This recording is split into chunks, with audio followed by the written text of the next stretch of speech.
সামাজিক যোগাযোগ মাধ্যম এখন শুধু বিনোদনের জায়গা নয়, বরং মতামত গঠন, প্রভাব তৈরি এবং কখনো কখনো রাজনৈতিক বা কৌশলগত বার্তা ছড়ানোর বড় প্ল্যাটফর্ম। এই প্রেক্ষাপটে ডিজিটাল প্রোপাগান্ডা বা উদ্দেশ্য প্রণোদিত কন্টেন্ট তৈরির বিষয়টি নিয়ে বিশ্বজুড়ে আলোচনা বাড়ছে।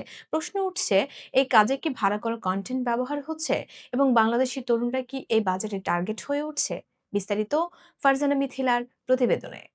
ডিজিটাল প্রোপাগান্ডা বলতে বোঝায় এমন কন্টেন্ট তৈরি ও ছড়ানো যা কোনো নির্দিষ্ট মত বা অবস্থানকে শক্তিশালী করতে ব্যবহার করা হয়। এটি সবসময় ভুয়া তথ্য নয়, অনেক সময় সত্য তথ্য নির্দিষ্টভাবে সাজিয়ে উপস্থাপন করা হয়। অক্সফোর্ড ইন্টারনেট ইনস্টিটিউটের প্রতিবেদনে বলা হয়েছে, বিভিন্ন দেশে কমার্শিয়াল কন্টেন্ট প্রোডাকশন তৈরির প্রবণতা বেড়েছে, যেখানে নির্দিষ্ট বার্তা ছড়ানোর জন্য মানুষকে অর্থ দেওয়া হয়। এই ধরনের কাজ সাধারণত কিভাবে হয়?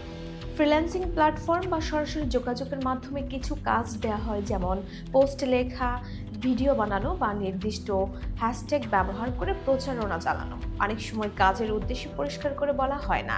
এখানে আসে বাংলাদেশি তরুণদের প্রসঙ্গ। বাংলাদেশে এখন ফ্রিল্যান্সিং এ দ্রুত এগিয়ে যাচ্ছে। অনেক তরুণ ডিজিটাল কন্টেন্ট তৈরি, সোশ্যাল মিডিয়া ম্যানেজমেন্ট এবং মার্কেটিং এ দক্ষ হয়ে উঠেছেন।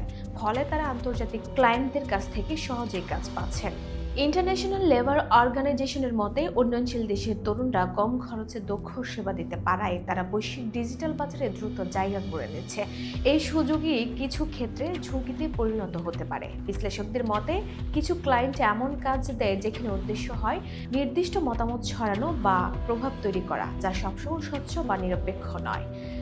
সাইবার ও তথ্য নিরাপত্তা নিয়ে কাজ করা ওয়ার্ল্ড ইকোনমিক ফোরামের মতে, ডিজিটাল প্রোপাগান্ডা এখন বৈশ্বিক একটি বড় চ্যালেঞ্জ, যেখানে বিভিন্ন দেশ ও গোষ্ঠী অনলাইন প্ল্যাটফর্ম ব্যবহার করে জনমত প্রভাবিত করার চেষ্টা করছে।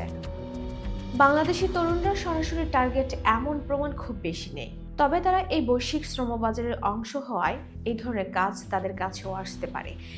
কিছু ক্ষেত্রে দেখা যায় কন্টেন্ট তৈরি করতে বলা হয় কিন্তু উদ্দেশ্য বলা হয় না। একই ধরনের বার্তা বারবার পোস্ট করতে বলা হয়, নির্দিষ্ট কোনো ইস্যুতে এক পক্ষকে সমর্থন করতে বলা হয়। এসবই হতে পারে প্রোপাগান্ডার অংশ, তবে সব কাজই এমন নয়। অনেক কন্টেন্টই সম্পূর্ণ বৈধ, যেমন বিজ্ঞাপন, ব্র্যান্ডিং, তথ্য প্রচার। সমস্যা তখনই হয় যখন কন্টেন্টের পেছনের উদ্দেশ্য গোপন থাকে।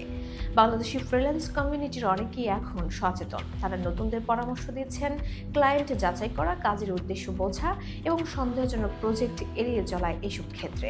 এছাড়া নিজের নৈতিক অবস্থানও গুরুত্বপূর্ণ। কোনো কন্টেন্ট তৈরি করার আগে ভাবা দরকার, এটি কি বিভ্রান্তি ছড়াতে পারে। সব মিলিয়ে ডিজিটাল প্রোপাগান্ডায় বাংলাদেশি তরুণরা সরাসরি টার্গেট না হলেও তারা এই বাজারের অংশ হয়, তাদের কাছে এই ধরনের কাজ পৌঁছাতে পারে। এখানে যেমন আয়ের সুযোগ আছে, তেমনি রয়েছে দায়িত্ব এবং ঝুঁকি। অনলাইন জগতে কাজ করার সময় সবচেয়ে গুরুত্বপূর্ণ হলো সচেতনতা ও স্বচ্ছতা। কারণ একটি ছোট কন্টেন্টও অনেক সময় বড় প্রভাব ফেলতে পারে, যা শুধু একটি স্ক্রিনে নয়, মানুষের চিন্তায়, মস্তিষ্কে ছড়িয়ে পড়ে। Voice of Bangla, international desk.